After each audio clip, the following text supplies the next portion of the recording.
جی ناظرین، خبروں کے سلسلے کو آگے بڑھاتے ہوئے خبر شامل کرتے ہیں۔ گڑھ موڑ سے محمد عمر فاروق کی بتائی ہوئی تفصیلات کے مطابق حاجی منصور علی ملنگی کو مداحوں سے بچھڑے 8 برس بیت گئے، لیکن ان کے گیت آج بھی کانوں میں رس کھولتے ہیں۔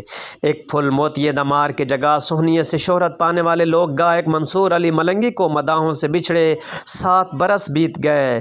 سلطان باہو کی دھرتی کے مشہور لوک گائک منصور علی ملنگی لوک گیتوں سے محبت کرنے والوں کے دلوں میں آج بھی زندہ ہیں۔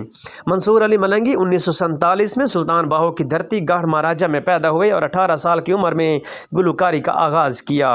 2012 میں انہیں صدارتی ایوارڈ برائے حسن کارکردگی سے نوازا گیا اور ان کے لازوال گیتوں میں ایک پھول موتیے دمار کے جگہ سہنیے، کیڑی غلطی ہوئی ہے ظالم، چھبا چوڑیاں دا شامل تھے۔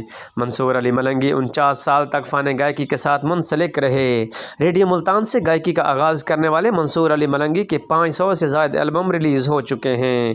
منصور علی ملنگی متحدہ عرب امارات، ناروے، انگلینڈ اور امریکہ میں بھی بے شمار شوز پر اپنی پرفارمنس دے چکے تھے۔ سرائکی اور پنجابی گیتوں کے علاوہ انہوں نے اردو میں بھی نغمات گائے۔ منصور علی ملنگی 66 سال کی عمر میں 10 دسمبر 2014 کو ہارٹ اٹیک کی وجہ سے انتقال کر گئے تھے اور گڑھ موڑ کے مقامی قبرستان جھکڑ فقیر میں آسودہ خاک ہیں۔ آج منصور علی ملنگی کو مداحوں سے بچھڑے 8 سال ہو چکے ہیں، تاہم وہ اپنے گیتوں کی شکل میں آج بھی مداحوں کے دلوں میں زندہ ہیں۔